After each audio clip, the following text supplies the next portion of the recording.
Well, here it is, straight up. If there was just one video or one interview that I've done in the history of my channel that I would want my viewers to see, just one, that I could leave to this world, that I could leave to my kin, my ancestors, you get the point. It would be this one.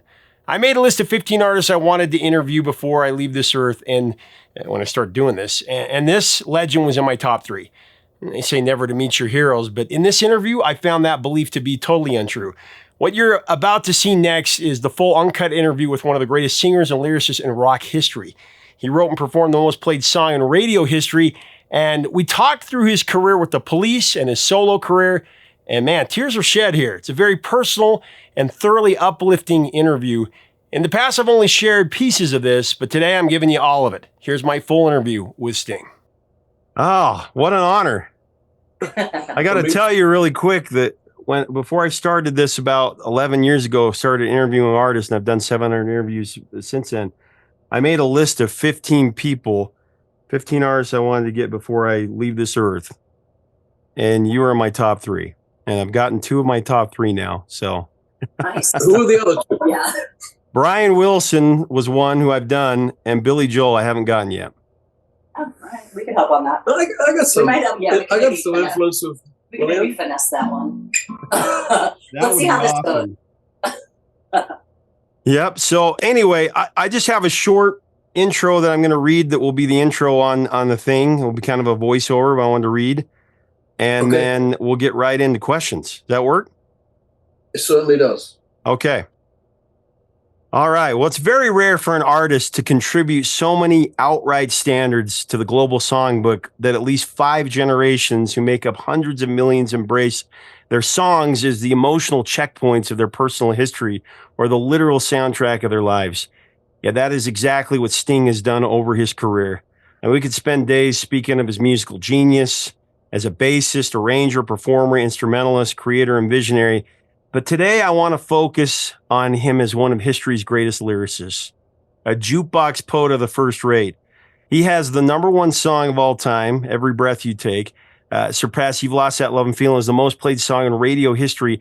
40 years after that #1 smash, he's still creating musical lifelines that we all cling to. In the early history of popular music, master lyricists enlightened our planet. Titans like Cole Porter, Billy Strayhorn, Ira Gershwin, Johnny Mercer, Jerome Kern, Irving Berlin, and so on. But over the last several decades, Sting has continued in that tradition, writing countless standards that have defined the joy and the sorrow of our life and times. In my own personal experience, which I know mirrors millions of others, I remember as a lad being soothed through my first heartbreak with King of Pain, or the memory of singing Message in a Bottle on a family trip with my dad, surviving my divorce through I'm So Happy I Can't Stop Crying, courting my now wife and the love of my life with Fields of Gold, discussing the historical significance of Russians with my 22-year-old son, and getting through my father's death with Why Should I Cry For You? And believe me, those are just a few examples. Seems in every period of my life, whether in happiness or sadness, in depression or euphoria, Sting's music has been a constant, a light in the darkness that has made the journey of life complete. And I'm honored to discuss some of his greatest works and lyrics on Professor of Rock today. Honored to have Sting with me here. Thank you, sir.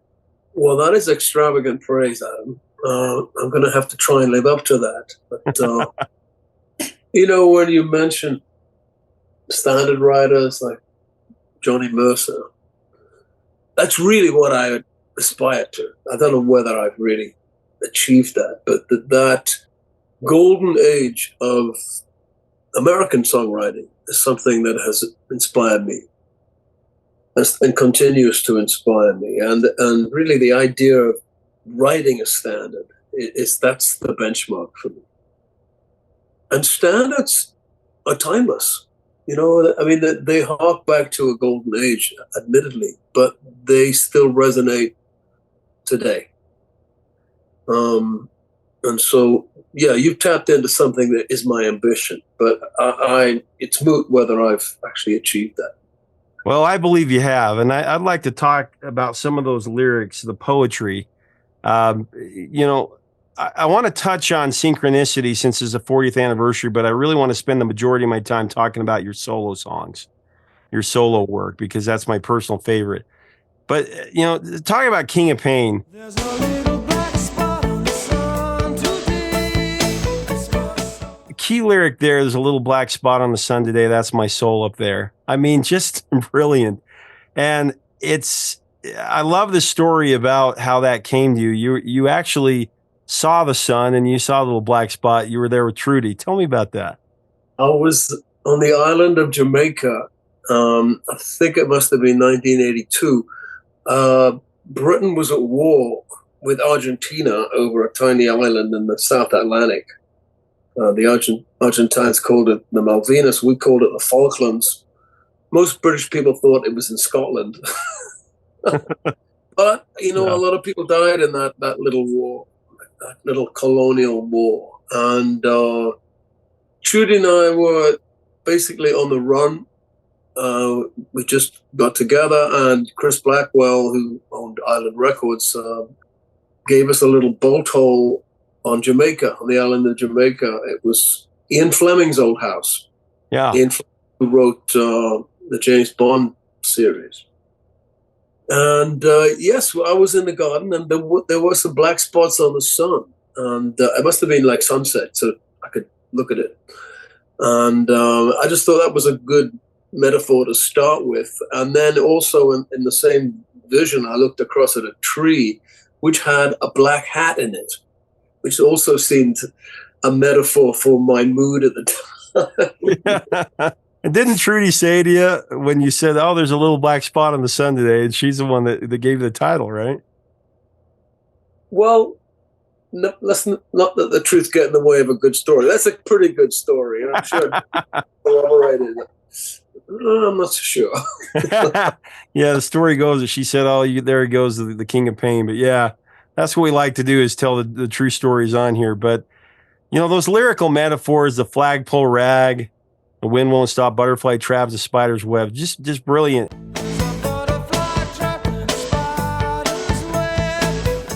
And it brings out a song that, man, I remember going through my first heartbreak, listening to that song, thinking I was the King of Pain, and I know I'm no different than millions of others who felt the same way. Yeah, I mean, I sing it now with a sense of irony. You know, I mean, pain is something we all of us share. No one can claim to be the king anymore. But I was feeling pretty down at the time. Yeah.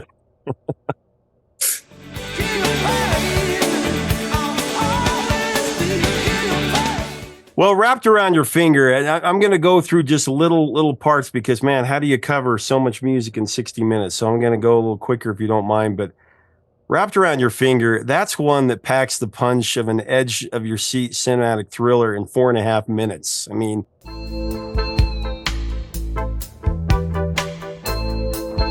it's such a sophisticated song. I'm pretty sure it's the only hit song in history with the word alabaster in it. Or Scylla and Charybdis.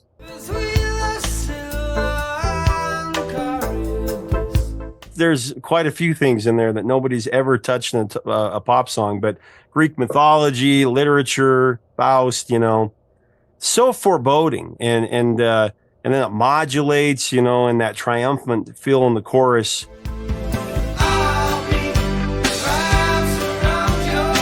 The power dynamics in a relationship. Tell me about that song. You know, it's really about being under the baleful influence of some sort of esoteric master. And I had a friend who was a astrologer, and I had no truck with astrology at all. I didn't believe a minute of it, a second of it. And he said, "Well, why do you learn it?" I said, "You know, I'll teach you how to read a horoscope. I'll teach you how to cast a horoscope." So I did that. For about a year, I would go and visit him once a week, and he'd teach me what Mars in Libra meant, and very basic stuff. But then I found he was having a kind of effect on me that it was like a power trip, and so I quit that relationship, if you like, and that's what that song's about, Wrapped Around Your Finger, because the protagonist in the song turns the tables on the power trip.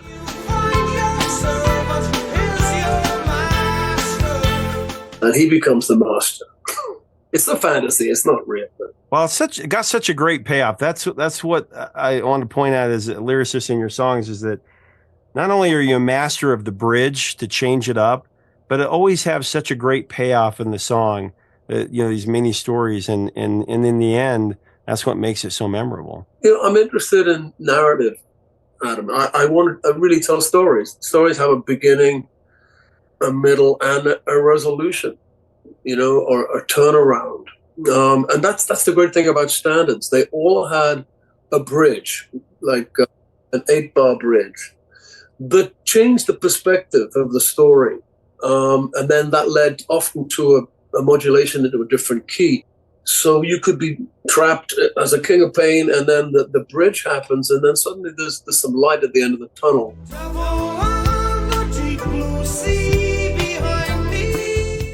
Then you have a different viewpoint. That's good therapy.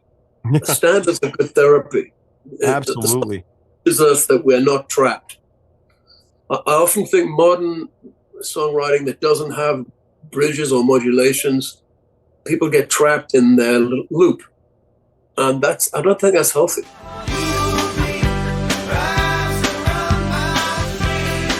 Yeah, it's definitely a lost art. And one of the great bridges that you wrote is on Every Breath You Take.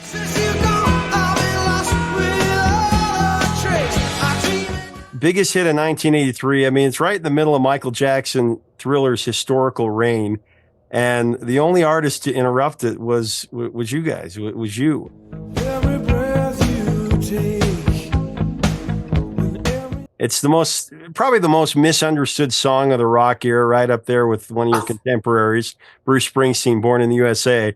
Two of the most misunderstood songs ever. They came out within a year of each other, but in the past, you related that it's a song that people walk down the aisle to. It's a nasty little song. It's about surveillance and ownership. My understanding is the line "Every Breath You Take" came to you in the middle of your sleep. I'm never going to contradict people's interpretation of my songs, even if they differ to my own, because one enriches the song. Absolutely. I think the power of the song is that it is ambiguous. It's about both things. It can be about control. It can be about protection, obsessive love, all of those things. But they don't contradict each other. When I sing the song, some people think it's a romantic. Other people think it's about a stalker. It's about both. Human relationships are very complicated. The song has that complexity and that ambiguity, and I don't want to get in the way of that because it does mean both things.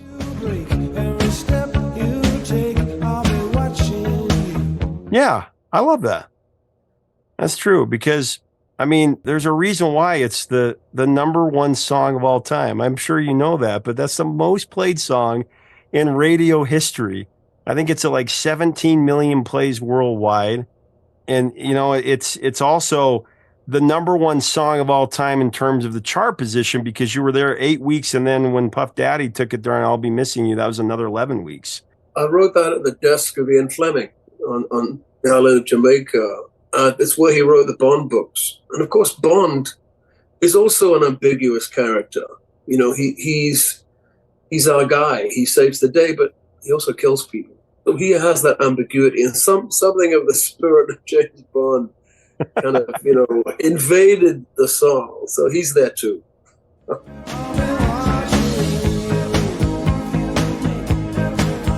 Yeah, I love that. Well, I wanted to point out before we get into your soul career that of the most played songs in radio history, you're the only one to have 2 songs in the top 10. Not even the Beatles have 2 songs in the top 10. Every little thing she does is magic is the 8th most played. So I just wanted to throw that out there. But wow, yeah, that's pretty amazing. Know that. But going into The Dream of the Blue Turtles, If You Love Somebody, Set Them Free, massive hit with a song that was written, as I understand it in interviews you've said, as an antidote to Every Breath You Take, conveying kind of a hymn to convey your newfound freedom.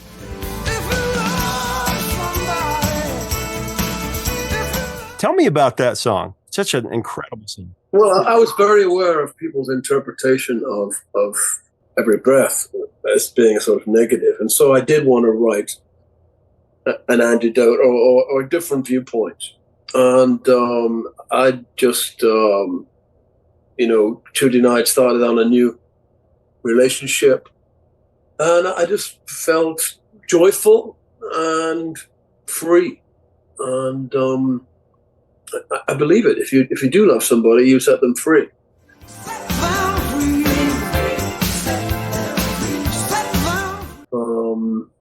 Takes courage to do that. At the same time, it's the right thing to do. If they really love you or you really love them, you're always going to be an item. But it's not about control. It's about understanding. It's about give and take, compromise.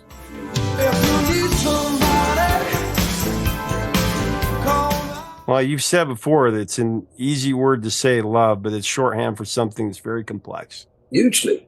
And probably the most interesting predicament or problem that we face, what is love? How do we sustain it? How do we maintain it? How do we achieve it? If you can't find love, you can't find yourself.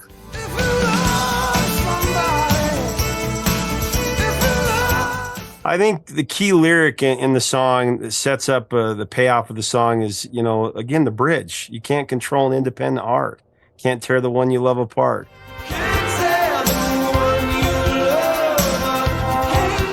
Forever conditioned to believe that we can't live here and be happy with less.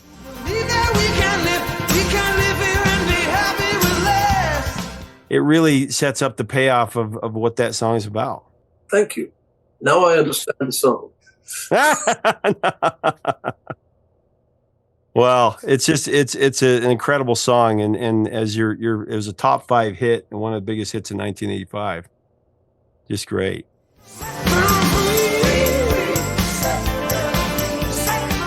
Well, Lazarus Heart, jumping into Nothing Like the Sun. I love the lyric about birds on the roof of my mother's house. I've no stones to chase them away.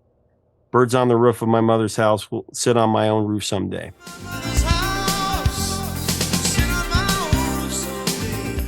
That is a song that, I believe you wrote about, that part is about your mother. And I just love that song. Tell us about that song. I think that's one of your great songs that was never released as a single, but just a great album cut. It was written during my mother's illness, which she succumbed to at a very early age. She was only 54 when she died.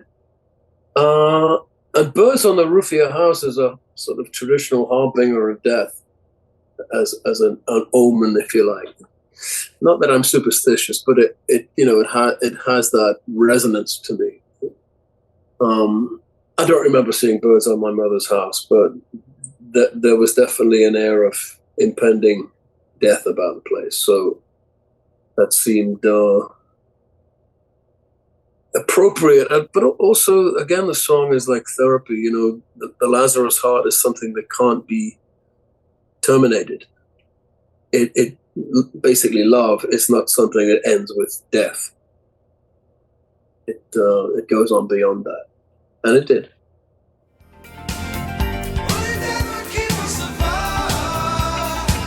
Well, I love also how you end that. She counts all her children as a shield against the pain, lifts her eyes to the sky like a flower in the rain.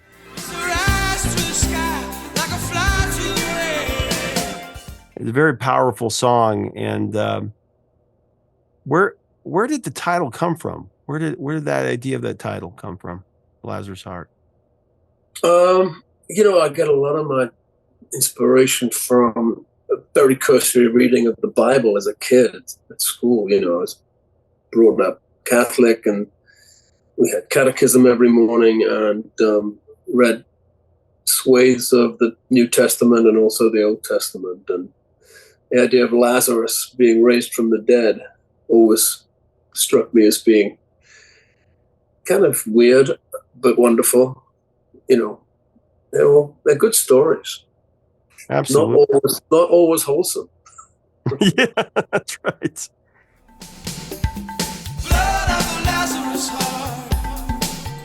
The Soul Cages jumping into that is one of my favorite albums of all time. I had the I got interviewed for an article some years ago and had to figure out what my 10 favorite albums of all time are, and the Soul Cages is one of those 10.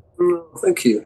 It's interesting because an album, sometimes you'll hear it when it first comes out and you really won't understand it. It can take 30 years to really understand it so deeply in your heart. And that's how the Soul Cages was for me. As my father passed away a few years back, and we had a complicated relationship, but music was the thing that brought us together. So that was the positive. And that was always an album that I turned to through my relationship with my father, from, as a teenager all the way up until his death. And I know that was an inspiration for you. And jumping into All This Time, about a boy wanting to bury his father at sea over the objections of two priests. I love this song. I love the way that you tell the story and how it unfolds.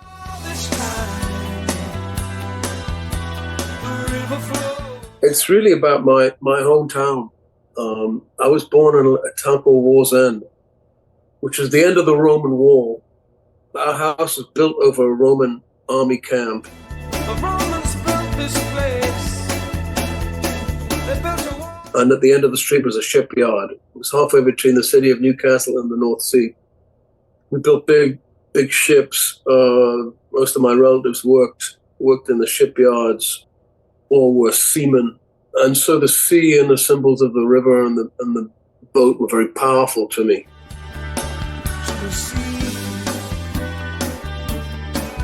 Also, there was an analogy between the demise of my father and the demise of the shipyard. The government were closing it down. So again, it was a useful metaphor to try and cope with death. But that album is strange, as you say. I think it was my least understood record. And yet it had a constituency that kept coming back to it of the recently bereaved. And I say that laughingly. But actually, I still get letters to this day from people who said how much this album had helped them. And that feels very gratifying to me, because it was my protracted way of mourning my parents, rather than the traditional way.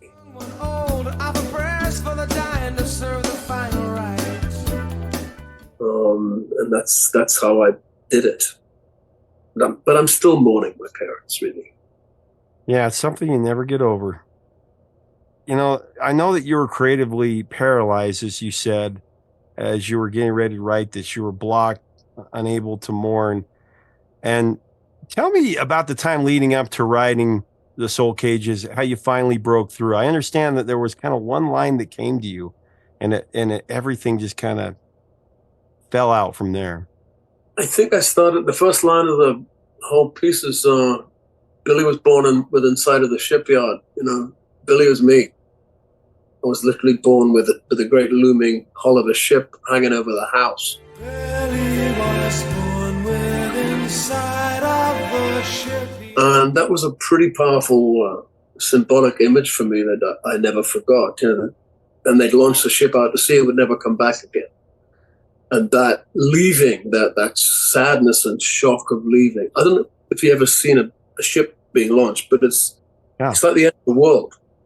The noise, the chains, and this something the size of a department store moving backwards into the river never leaves you. And that imagery was sustained through a play I wrote called The Last Ship, which I'm still working on, which has had many iterations. But as a symbol for me, the ship, the river, and the sea are very powerful words.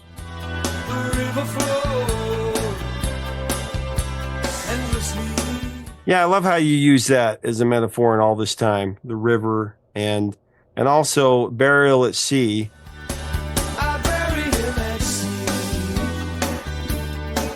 Because cultures that bury their dead in boats, which are supposed to take them to the afterlife. Well, that's really what my culture did. My ancestors were from that part of the world, and that's what they did 800 years ago.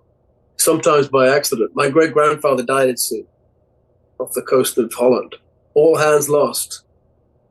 This was written in Normandy in Proust's room, right? Yeah, actually, you're right. You're right. Yes, I forgot that. Yeah, I was staying at a hotel with Proust. I wasn't eating a Madeleine, but I was remembering times past and going through my own therapy with a notebook and a pen.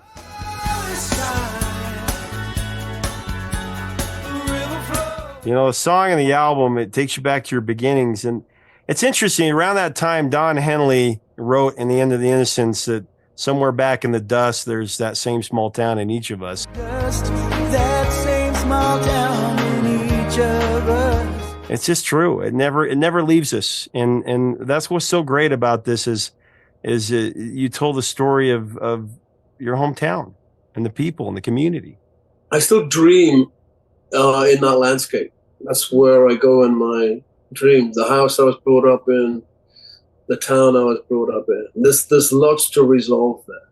The key lyric for me in the song was "Men go crazy in congregations, they only get better one by one." Men go crazy in congregations, they only get better one by one. Hallelujah. That was my senior quote, if you can believe that. I use that as my senior quote. I love that quote. I think that's a great lyric. Well, that's my religion, really. We only get better one by one.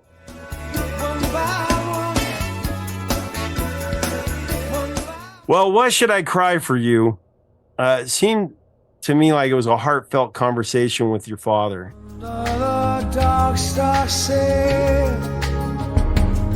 Gosh, that song is, I actually sang that at my father's funeral.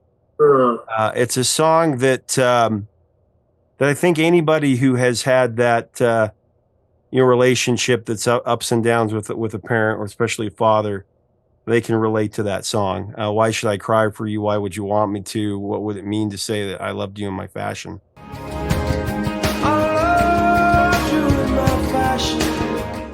Yeah. Tell me about that song and writing that. Well, I sing that song most nights, and Dad appears at my shoulder, and he's always welcome. So I sort of conjure him up in that song, and the complexity of our relationship, but ultimately how much I did love him. You know, he was a map of buried treasure that I'd never actually got to until very late. I held his hands as he died, and I said, we have the same hands. And he said to me, son, you used your hands better than I did. And of course, that was the first compliment he'd ever paid me. And the timing was pretty devastating, but yeah, unforgettable. Thank you for sharing that. Why should I cry for you? Island of Souls, that was a song that I remember as a kid. My dad was a painting contractor, and I remember working with him. And I was not mechanically inclined whatsoever, so I didn't get along with my dad in that fashion. But I remember as I was listening to this song, I would watch my dad work 6 days a week. And 6 days a week he would watch his... And to try to put food on the table. And he was, lower middle class and struggled to get people to pay him. And I just remember hearing that lyric, 6 days a week, he would watch his poor father, a working man, live like a slave. And, and then dreaming of a ship that would take you away from this place. And I remember that lyric resonating so deeply because that's all I wanted. I wanted him to take him away from this pain. And in the end, it is actually what took his life, breathing in those fumes and the horrible thing, which and he said a similar thing to me. You've done better with your work than I have, interviewing people and going after your passion instead of working for, and that song always meant something to me. And it's interesting that was the first song. And then you harken back to it at the end of the Soul Cages. And I love how you tie it together.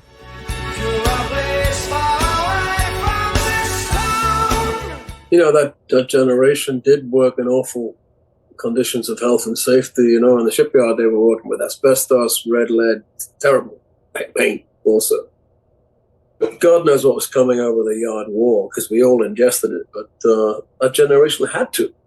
They had no choice. We could go off and become rock stars, DJs and shit. We were very cool.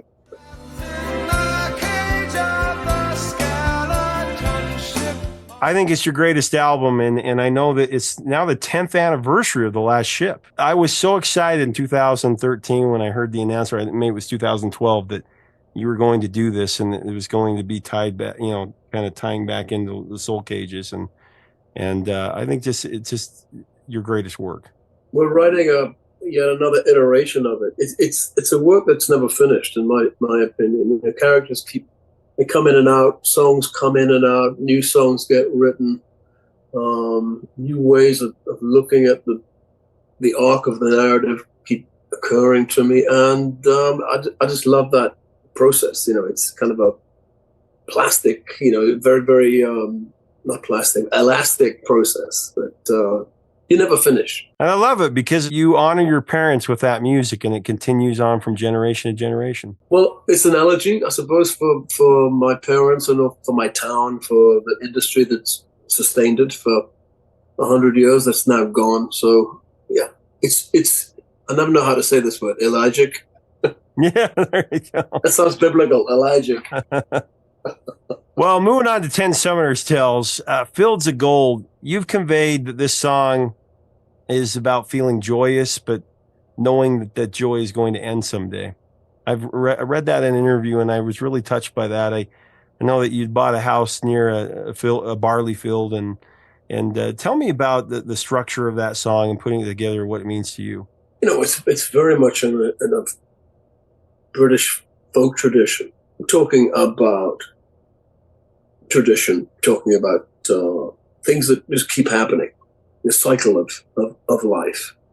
And I think in modern people, we forget that our, you know, very close ancestors lived exactly the same way that grandparents did or their great-grandparents did. And we're in this other, we don't know what's going to happen to us next year, or what life's going to be like in 6 to 7 years. But our recent ancestors didn't have that anxiety. They were going to do the same thing. They were going to bring in that barley every year. They were going to plant that barley every year. So the song Fields of Gold is about continuity. That's the word I was looking for. As we walk in fields of gold. The continuity of love through mortality. And, you know, one of the greatest honors I've had about that song is when McCartney said publicly that this is one of the songs he wished he'd written. Now, I can give you a long list of songs of his that I wish I'd written. Long list. Him to name one of mine was major for this Beatles fan. McCartney's one of the reasons that I had the nerve to try and be a songwriter. He was a working class kid from an English seaport like me, and he and Lennon conquered the world with their own songs. Without that example, an entire generation of British kids wouldn't have even dared or even think about it. So I thank him and John Lennon for giving me the idea that maybe I could try myself. Yeah. And he said, when he wished that he had written, he said, how dare he write that? I love that. I think he's allowed. He's allowed. You can do that. Oh man, that's amazing. I know. I was going to bring that up, that Paul McCartney had said that, and there's no greater honor. But I just love the imagery in the song, and I love that it's the story is chronological in Fields of Gold. So she took her love for to gaze a while. Yeah, because it's about, you know, starting a young family, and then they grow up, and you know, you get old. And Yeah, I'm living it, brother. it's so true. There's a line in the song I sing every night that always makes me smile. See the children run as the sun goes down. That's such a lovely image for me. Oh, it is. See the children run as the sun goes down. That's such a great payoff because, again, another great bridge that you wrote. I never made promises lightly. There have been some I've broken. but I swear in the days still left, we'll walk in fields of gold. This is a promise, even though the narrator has broken promises. This is one that he won't. I just love that. We've all broken promises. Yeah. All of us. I swear in the days still left, you walk. That last payoff, you'll remember me when the west wind moves upon the fields of barley. And, you know, you can tell the sun is jealous sky that when we walked in fields of gold. Sky, when we walked in fields of gold. So he does keep that promise in the end. And You know, I'm getting a little bit verklempt here. I'm tearing up here because I sing these songs often, and I have to stop myself thinking about what they really mean, because otherwise I get trapped here and I can't sing. So when I hear somebody else say them back to me, I'm allowed to get a little bit misty-eyed. No, they are. There's only a few people that I can think of that songs have been literally, last year I went to your concert with my son and with my wife, and, you know, now he knows all the songs because I raised him on those songs, just like my dad raised me on songs. Songs, you know, they don't really show that relationship in advertising. They show the relationship of throwing the ball, playing catch, but they don't share the relationship of how much music means to fathers and sons, mothers and sons, mothers and daughters, daughters and fathers. That is such an important aspect of life and passing these stories on as we move forward in life. Oh, my mom brought in Buddy Holly into the house, Elvis, Little Richard, Jerry Lee Lewis. She was a big rock and roll fan, my mom. And she was a great piano player. My dad was more of a big band guy, Sinatra and Dorsey. So you got a little of both. And I remember a story about you sitting by Brenda Lee and being able to share the memory of your mom playing Rocking Around the Christmas Tree. Rocking around the Christmas tree at the Christmas party. I sat next to her at the Nashville, what's it called, the Country Music Awards. Yeah. But, you know, Brenda Lee, my God, they said, Sting, how's Trudy? I'm like, God, she knows me. She's a legend. You know, I still get a kick out of that, you know, the legends of my childhood were real people I would eventually meet and sit next to. It's kind of surreal. Yeah. That's how I feel right now. And we walked in fields of gold. If I ever lose my faith in you, gosh, I remember the first time I heard that on the radio. That's a lost art. We don't hear songs on the radio like we used to, but I remember knowing that your album was going to come out and counting the days for it. And If I Ever Lose My Faith in You is an incredible song because the you in the song is never really identified. It's talking about losing faith and all these things that actually the song means more even now, 30 years later, because politics, media, science, technology, yet we all still have that hope and optimism. Tell me about that, about how that song came to you. That melody of the chorus, I just had it in my head, and I'd take it on long walks and just vocalize, and just by accident, that thing, if I ever lose my faith in you, there'd be nothing left. If I ever lose my faith in you. And of course, it's about a personal relationship that will sustain you through all of your disillusionment with religion, with politics, with society, with the internet, you know, the disenchantment of modern life. You will be sustained by a personal relationship, by a personal love. And that is my belief. That is my faith. And so that's the faith I don't want to lose.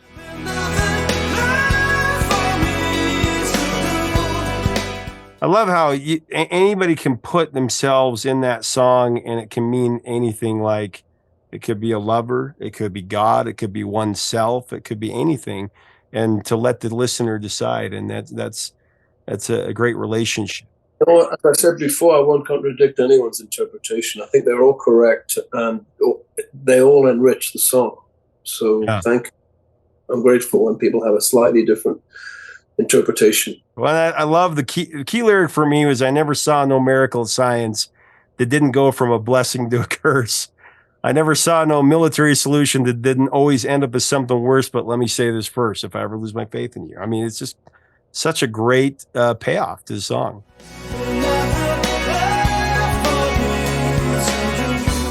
Well, it's the truth. It really is. Well, I got to ask you about 7 Days, because that was always my favorite song from 10 Summers Tales, written in 5/4 time. And it's so you, the way that you, I love the lyric, IQ is no problem here. We won't be playing Scrabble for her hand, I fear. I need that beer. I need that beer. I mean, this is where I talk about, the songs of Cole Porter and Johnny Mercer, but as lyricists, but this is where the poet, the literary poet comes out. I love this song. I love how you set this whole thing up. Though I had to make a choice, my options are How did you conjure this up? This song, it really feels like I'm hearing a short story here. Well, if I'd been really geeky, I would have written it in 7/8, not 5. But I love 5/4 time, and it just set up this quirky little box of tricks. It got the mind working in a slightly different way. I love those compound time signatures because they're awkward, but they trick the brain somehow, and I conjured up this loser.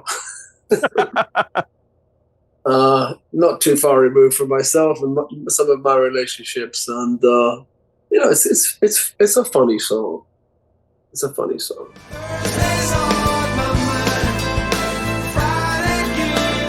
Very witty. I just love it.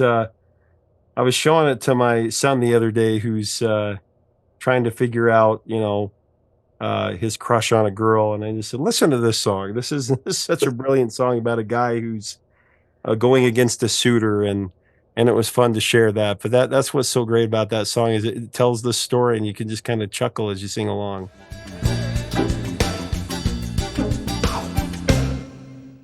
It's all therapy. For sure.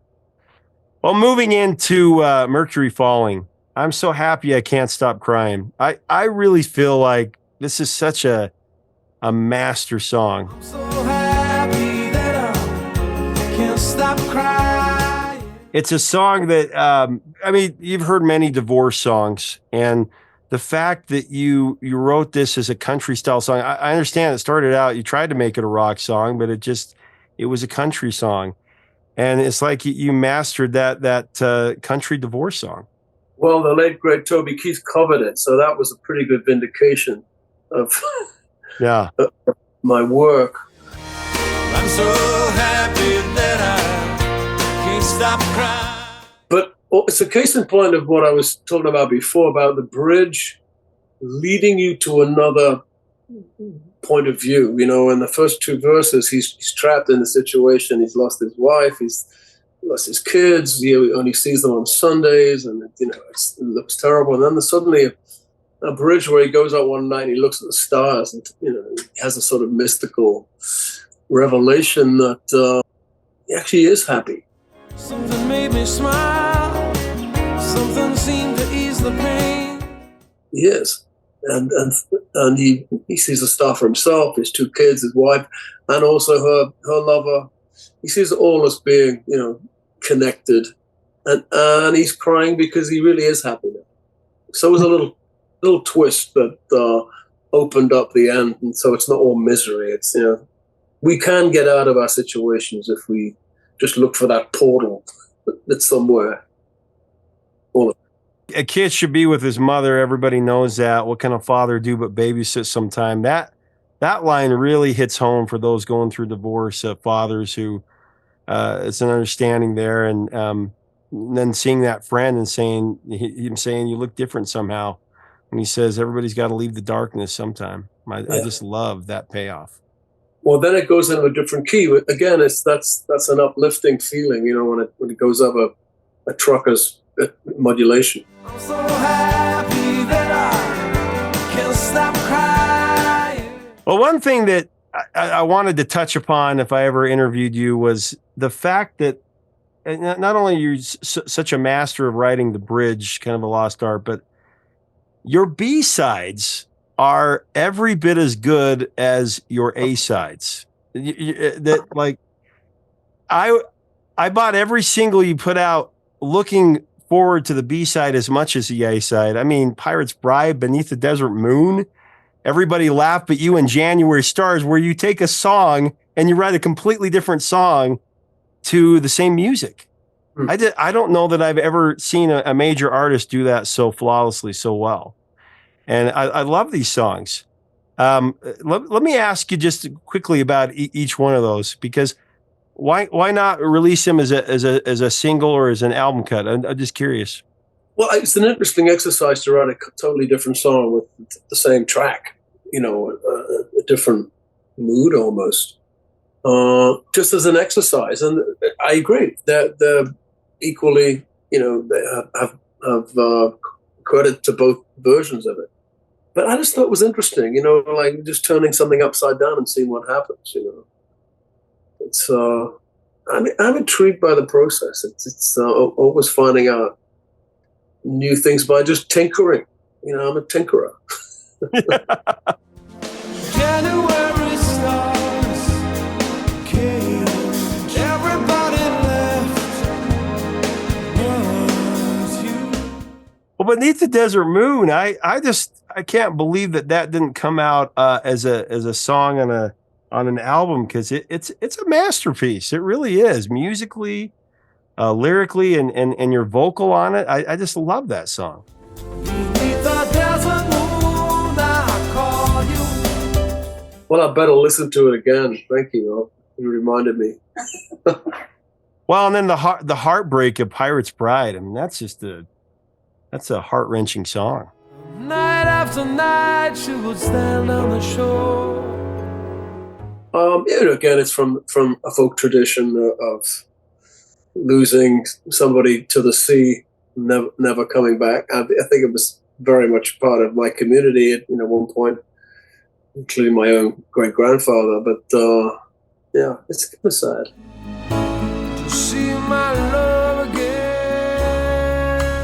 And I also love how you use lyrics from old songs as refrain in new songs. You know, like Every Breath You Take and Love Is the Seventh Wave. How you kind of sing that at the end. Every cake you bake.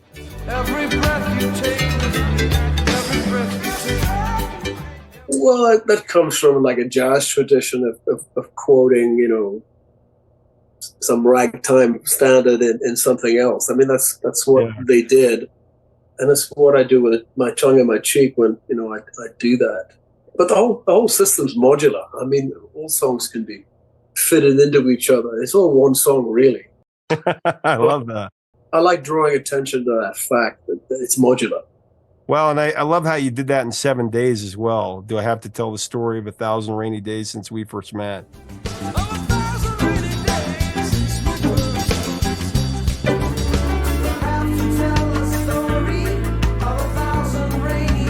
Honestly, if I had to pick a lyric from your entire career, I think that might be my favorite. Do I have to tell the story of 1,000 rainy days since we first met? It's a big enough umbrella, but it's always me that ends up getting wet.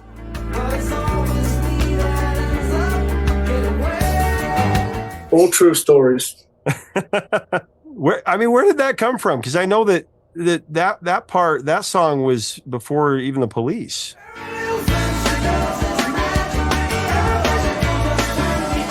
It was.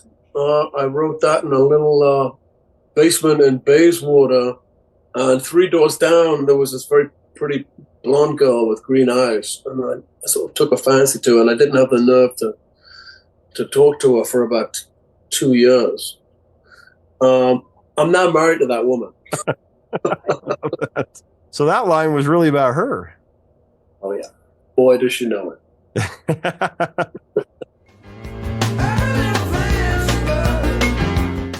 Well, another song of yours that I think is just a masterpiece is When We Dance.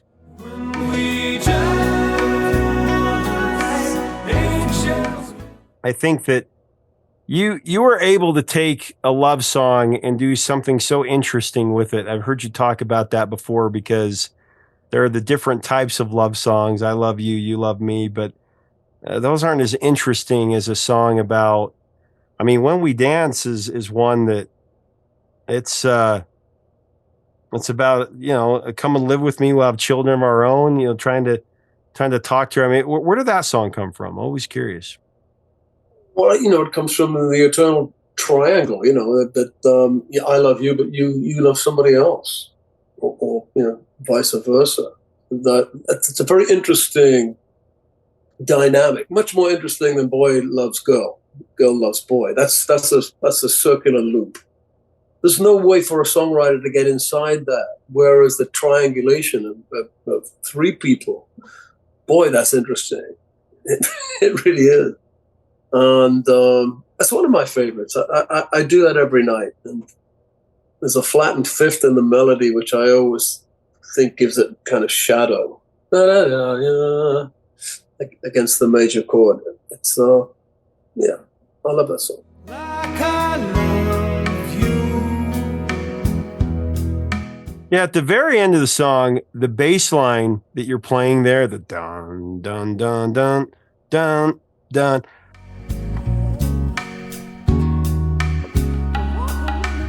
I noticed that you use that a little bit later in All Four Seasons.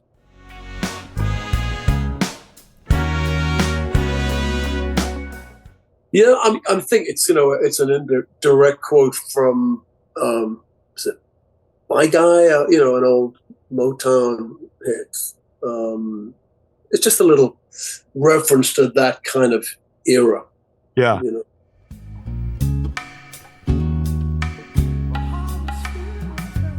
But I don't remember if I used it in All Four Seasons. I really don't. I don't listen to my own records. You know that. You're taking me down memory lane, and I've only ever been down here maybe once or twice. Well, I'd love to talk about your new song that's coming out. And by the time this runs, it will be out. But I Wrote Your Name Upon My Heart.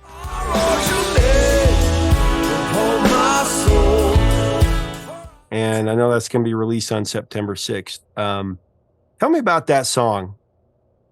It's always my intention to surprise people with whatever comes out with my name on it. I don't want people to be complacent and think, I know exactly what this guy's going to come out with now because of A, B, and C. I want people to go, wow, I didn't expect that.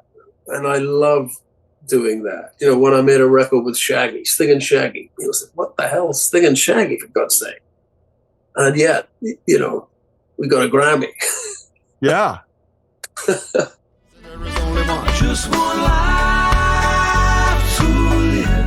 Or I made a lute record from 16th century art songs. What the hell is that? Can she excuse my wrongs with virtue's cloak? I just want to do things which make people just, uncomfortable or shake their heads and go, what's he doing?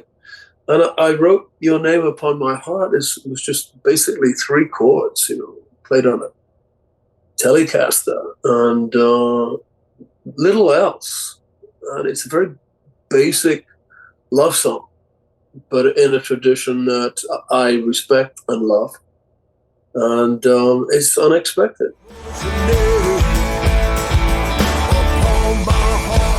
You took the words right out of my mouth. I was actually going to say that you're the only artist that I can think of that has done that in my lifetime. That I've always been a fan since the days of the Police, and I buy the album the day it comes out, and every time I'm surprised. I can never pigeonhole. Oh, Sting's next album was going to sound like this. It was always something different, and even within the album itself, you're going all over the place. Like Ken Sumner's Tales is like that, where every song is it's a gift, and it's a new perspective, and a new musical perspective even. Yeah.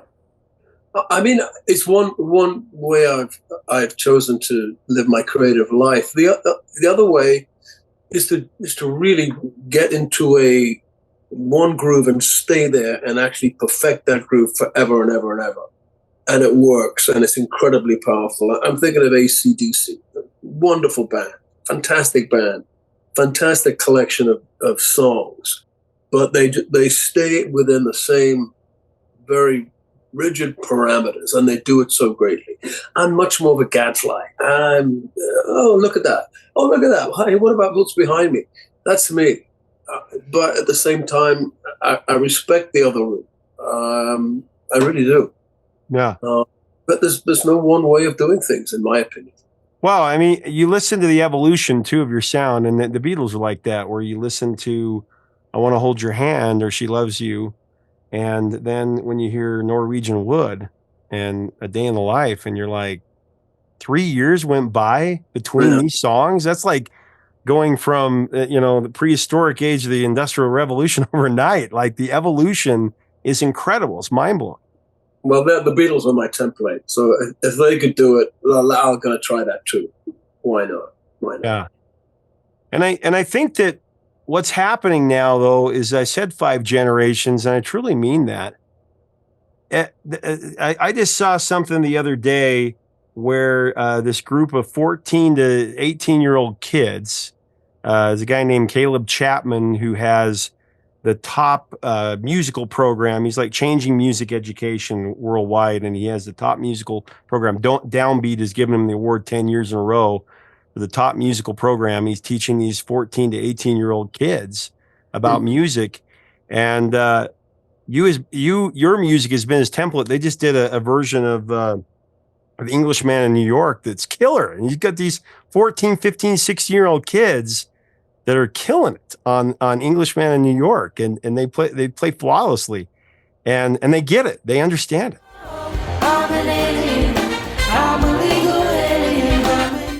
There are lots of ethical issues with streaming, but as an educational tool, that everything is available to you right there. It's a miracle. It's second to none. But as I say, there are ethical issues with But what a tool! I learned from streaming. It's fantastic. Yeah.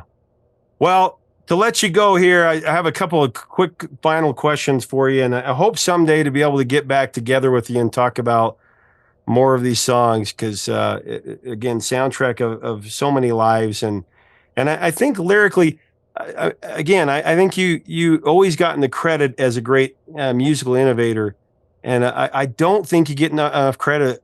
To me, you're the greatest lyricist of one of the top 5 lyricists, in my opinion, of the rock era. I am always blown away by, I call it jukebox poetry, but that's a great expression. I'll take that. Like I said, the jukebox poet of the first rate. But 2 final questions. One, if you, looking back on your career, Sting, both your personal life and your career, what 2 songs, if you had to gift the world, I'm going to go old school here. If you had to gift the world a double A side, like the Beatles used to do, Strawberry Fields Forever and Penny Lane on one side of each. If you gifted the world a double A side of your music, what would those 2 songs be? Roxanne. You don't have to put on And Sister Moon. Sister Moon. Wow. That's awesome. Well, I mean, Roxanne, what can you say about that hasn't been said already? What, one of the greatest rock and roll songs ever. I was talking to Stuart Copeland actually a few months ago, and he was telling me about the part in Roxanne where you sit down, the laugh. I asked him where that laugh came from, in Roxanne. About you sitting on the piano? Yeah, the piano was open. I thought the piano lid was shut. I just wanted to rest my ass, but my ass played the demolished chord in the beginning, it's there if you listen, and it just made me laugh. So we just kept it all on, as we did in those days. We couldn't afford another take. I love it. That's great. Well, that's a classic moment for sure. Well, and then last question is, looking back on your career, what are you most grateful for in this moment? I always like to end on gratitude. I'm grateful for everything. I was, with a great band, Andy and Stuart, and we achieved hundredfold what any of us expected to achieve. So I'm hugely grateful for that. I'm grateful that I had a career after that, that somehow the momentum sustained me through, is it for 5 decades? I can't remember, but that's just gratitude. For me, that's the only worthwhile emotion to have for all of us. Just be grateful, man, for every breath you take. Boy. That's a great way to say it. Well, man, it has been an honor. Sting, thank you so much for your time, and thank you most of all for the music. Again, it's been it's just been a lifeline for me and for so many, and I really appreciate it. Thank you so much. Well, it's been very nourishing to hear that, so thank you. You've reminded me of a few things that I've forgotten, but thank you. See you again. Well, have a great rest of your tour, and I know that you're going out again this fall with the trio. Yeah. And I'm looking forward to seeing that. I think I'm going to catch a show in California. Come back and see us. Absolutely. Okay. Thank you so much. And do you have a new album coming out though? I did want to ask you that. I won't share it with anybody. Just personally, do you have a new record coming out, like an actual album? Not yet. Okay. It's inside here somewhere. Okay. That's the fanboy in me asking right there. So. All right, love. Thank you so much. Thank you so much. See you later. Take care. All right. See ya. Bye. Bye. Make sure to leave us a comment about Sting and about this interview. Would you like to see more full-length interviews? Make sure to subscribe. We'd love to have you as part of our community. Until next time, 3 chords and the truth, my friends.